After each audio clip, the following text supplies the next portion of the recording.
Nos encontramos en este grandioso camino de lograr nuestros objetivos y nuestro propósito, pero nos hemos dado cuenta de que nuestro principal obstáculo somos nosotros, nuestra pereza, nuestra poca motivación, etcétera, etcétera, etcétera. Entonces vamos a trabajar en la disciplina, pero al practicar la disciplina podemos caer en ciertos errores que te voy a explicar en este video, así que quédate que te vas a sorprender muchísimo y te lo aseguro. En primer lugar, tenemos que tener en cuenta de que cualquier cosa que iniciemos vamos a estar en un principio motivados, entusiasmados, con ganas de hacer las cosas, pero en el momento de que nos desmotivamos o nos sintamos mal, que tendemos emociones que de alguna manera no nos animan a actuar, pues no vamos a realizar actividades. Pero este es un gran error y es por ello que debes de trabajar en la disciplina. Trata de siempre hacer algo, y esto ya hemos hablado en el video anterior. Busca lo mínimo posible para hacer, lo mínimo innegociable. Y no digo esto para que siempre busques hacer lo mínimo, sino que cuando te encuentres en estas situaciones de desmotivación, avances y sigas avanzando, y así puedas mejorar poco a poco. Por ejemplo, yo me he propuesto a leer un libro diario, pero hay muchas veces que no he logrado hacer. Entonces también me he propuesto que si no llego a leer un libro diario, al menos voy a leer una página, y si puedo leer un poquito más es mucho mejor, pero menos de una página es imposible que no lea. Y esto es muy genial porque te quiero decir algo muy interesante que nos sucede y cometemos este error. Muchas veces no iniciamos por pereza, por desgano, etcétera, pero basta que hagamos la actividad al menos por 5 segundos o 20 segundos y nuestro cuerpo se va a adaptar, incluso hasta se va a motivar y puedes continuar por mucho más tiempo. Me dejo entender, es un trucazo que te recomiendo que lo utilices. No quieres hacer algo, pero al menos dedícale 5 segundos o un poquito más de tiempo y vas a ver cómo tu cuerpo va a disponer recursos para hacer esa determinada actividad y vas a mejorar. Regreso al ejemplo de solamente leer una página. Igual me va a motivar, leo una página, 2 páginas, tengo un tema, conozco nueva información y eso me va a animar a hacer un video y me va a jalar a mi propósito y al logro de mis objetivos. Me va a motivar y voy a continuar. Por eso busca lo mínimo posible en estos casos donde estés desmotivado. Segundo, todo momento de obstáculo, todo momento de pereza, que no quieres hacer nada, es un momento vital de aprendizaje. Es muy importante. ¿Por qué? Porque te vas a dar cuenta qué es lo que te interesa, cuáles son tus obstáculos, cuáles son tus debilidades. Por ejemplo, una debilidad grande que tengo son los videojuegos. Entonces yo me doy cuenta de que justo en ese momento donde es difícil decidir entre hacer lo que debería hacer y hacer lo que me gustaría hacer, por ejemplo, jugar videojuegos y dedicarme unas 4 horas ahí, divertirme y pasarla muy bien, justo en ese momento es un momento vital de aprendizaje y ver que esta es una gran debilidad, qué cambios podría hacer para no invertir tanto tiempo en ello y poder hacer actividades relacionadas a mi objetivo, incluso aprendizaje de mí mismo, cuáles son mis debilidades, cuál es lo que me llama la atención justo en ese momento de querer ser productivo. Tercero, esta es una gran oportunidad de cambio. Esto es brutal, una oportunidad de cambio, porque justo estás en ese momento de decidir, o me dedico a los videojuegos o me dedico a ver videos, etcétera, etcétera. De alguna manera, actividades que me desplazan del objetivo, pues puedo cambiar o puedo realizar las cosas que me llevan a propósito, o de repente ya está bien, voy a ver videos, pero de repente solamente voy a limitar a ver la mitad de la película, o de repente de las 5 partidas que voy a jugar solamente voy a jugar 3, o incluso poner condiciones. Si juego una partida y pierdo, pues dejo ahí y me dedico a hacer mis actividades, o incluso colocar límites. Yo en mi caso he tomado la decisión de eliminar ciertos juegos que me quitan mucho tiempo y que me entretienen demasiado, porque quiero invertir tiempo en el logro de mis objetivos. Tú puedes hacer lo mismo, pero te recomiendo que lo toques con pinzas, porque debemos de buscar también ser flexibles, porque ya he eliminado los juegos, sí, genial, perfecto, maravilloso, tremendo, pero el problema es que no sabía qué hacer después. Entonces ese tiempo que dedicaba a los videojuegos dediqué a ver videos, porque me producen la misma sensación de placer que jugar videojuegos. Entonces ahí cometí un error. En vez de invertir ese tiempo en las actividades que debería hacer y tener un plan, pues como no tenía plan, seguí viendo videos y así pues no estaba muy cerca de lograr mis objetivos.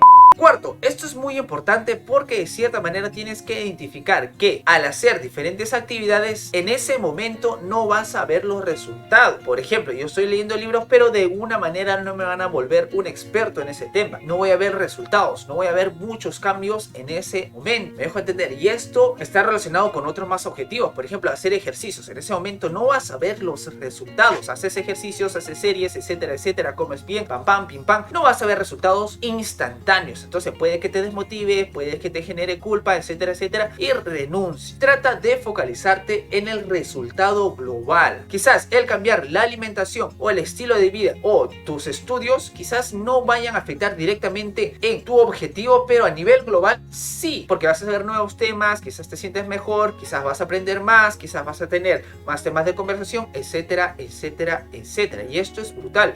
Enfócate en lo global y quizás en lo parcial no tanto, porque no vas a tener resultados inmediatos. Pero eso no quiere decir que a futuro no vayas a tener resultados. Sí lo vas a tener, porque cualquier esfuerzo va a seguir construyéndose. ¿Te acuerdas en el primer video que dibujamos una pared y cada ladrillo era cada avance y al final podías ver el mural entero? Pues esto es así.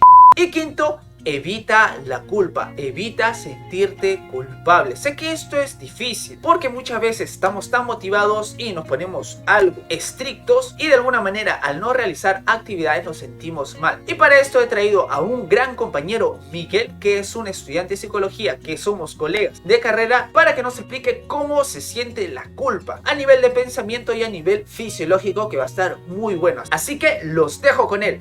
¿Qué tal, Miguel? Hola, ¿qué tal, César? Un saludo a toda tu comunidad. Realmente estoy muy agradecido de estar aquí. Comencemos para responder a la pregunta sobre la sintomatología de la culpa. ¿Cómo se da la culpa a nivel de pensamiento? ¿Cómo se da la culpa a nivel fisiológico? Me encanta esta pregunta porque la culpa es una emoción muy compleja y es una emoción social, es una emoción también moral dentro de las emociones relacionadas a la autoconciencia. A diferencia de las emociones básicas, la culpa, en cambio, no tiene un análisis dimensional muy bien definido. Hay mucho debate a nivel de corrientes psicológicas con respecto a cómo entender la culpa. Incluso hay psicólogos que mencionan cierto parecido entre la culpa y la vergüenza, de modo que hay todavía debate en cuál es la diferencia entre ambas, aunque claro, hay ciertos indicios muy claros respecto a ello. De todos modos, voy a comenzar a responder esta pregunta. Para hacerlo, voy a basarme principalmente en Itzhak Echevarría. ¿Cómo es que se da la culpa? ¿Cuándo aparece? Bueno, la culpa aparece cuando se transgreden las normas. También cuando hay un conflicto entre el yo y el super yo, es decir, entre uno mismo y su conciencia, digamos, su conciencia moral. A nivel cognitivo, como estaba mencionando, se dan autoevaluaciones y esas autoevaluaciones son, en este caso, negativas. Pero es una autoevaluación no global, sino sobre la conducta. Es decir, la persona analiza, he hecho esto mal. No, yo soy malo. Uno siente culpa de las cosas que hace, no de cómo eres o qué eres. En todo caso, eso sería un poco más ligado a la vergüenza. ¿Cómo es la experiencia subjetiva de la culpa? Frente a la culpa se siente dolor psicológico, evidentemente, no físico. Se siente dolor por el objeto de daño, es decir, por el daño que uno puede haber causado. Además de lo mencionado, la sensación subjetiva de la culpa también es displacentera. Aunque en el caso de la culpa no es tan displacentera como la vergüenza, porque la vergüenza, si bien se parece a la culpa, porque ambas son emociones autovalorativas, la vergüenza valora a nivel global, es decir, todo tú, mientras que la culpa es solamente una conducta. A nivel conductual, la tendencia a la acción. Las personas normalmente cuando sienten culpa suelen moverse de un lado a otro, como si se preguntaran, ¿qué puedo hacer para reparar esta acción, no? ¿Qué puedo hacer para repararla? Ok, habíamos dicho que habían varios parecidos y debates sobre la culpa y la vergüenza. ¿Por qué se parecen? ¿Cómo sabes cuándo es culpa y cuándo es vergüenza? Mira, incluso hay idiomas que tienen una palabra para ambas emociones y que por tanto lo utilizan de manera indistinta para referirse a una u otra. Ok, una de las principales diferencias es que la culpa es privada y la vergüenza es pública. Eso es de acuerdo a Ausubel, él es quien menciona eso. Esto quiere decir que tú sientes culpa cuando cometes un acto individual que puede ser en privado, sin que nadie lo sepa, incluso con un pensamiento. Mientras que en cambio vergüenza implica también la autovaloración de los demás. Habrás notado también que las personas que sienten vergüenza se pueden ruborizar, es decir, se ponen rojas, como se dice, mientras que las personas que sienten culpa no necesariamente. Esto de que la culpa esté relacionada a una valoración conductual y la vergüenza a una valoración global, es decir, de todo tú, es una idea de Tangney, que es una psicóloga. Otra diferencia es la tendencia a la acción. Las personas que sienten culpa suelen querer